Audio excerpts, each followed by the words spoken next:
കോഴിക്കോട് കോർപ്പറേഷനിലെ വോട്ടർ പട്ടിക ക്രമക്കേട് ആരോപണത്തിൽ പ്രതികരണവുമായി മേയർ ബീന ഫിലിപ്പാണ് രംഗത്തെത്തിയിരിക്കുന്നത്. ഉദ്യോഗസ്ഥർ മനഃപൂർവ്വം ചെയ്യുമെന്ന് കരുതുന്നില്ല, ക്രമക്കേടുണ്ടെങ്കിൽ കണ്ടുപിടിക്കട്ടെ എന്നും ഇത് കോർപ്പറേഷനുമായി ബന്ധപ്പെട്ട കാര്യമല്ലെന്നും മേയർ പറഞ്ഞു.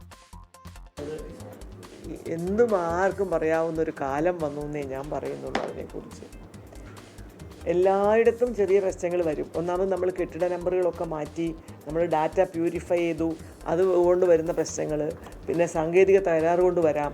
അറിഞ്ഞുകൊണ്ട് ഇപ്പം ഒരാളും എനിക്ക് തോന്നുന്നില്ല ഇങ്ങനെ ചെയ്യുമെന്ന്. കേരളത്തിൽ ചെയ്യും തോന്നുന്നില്ല, വേറെ ചെയ്യുമെന്ന് എനിക്ക് അറിഞ്ഞുകൂടാ. നമ്മളുമായിട്ട് ബന്ധപ്പെട്ട കാര്യമല്ല അത്. ഉദ്യോഗസ്ഥർ ചെയ്യുന്നു, അവരങ്ങനെ എന്തെങ്കിലും ചെയ്തിട്ടുണ്ടെങ്കിൽ അത് കണ്ടുപിടിച്ചാൽ അവർക്കത് നേരിടേണ്ടി വരുമെന്ന് അവർക്ക് അറിയാമല്ലോ. അപ്പോൾ അതുകൊണ്ട് വിചാരിച്ച പോലെ ഒരു മനഃപൂർവ്വം ചെയ്യണം എന്നില്ല.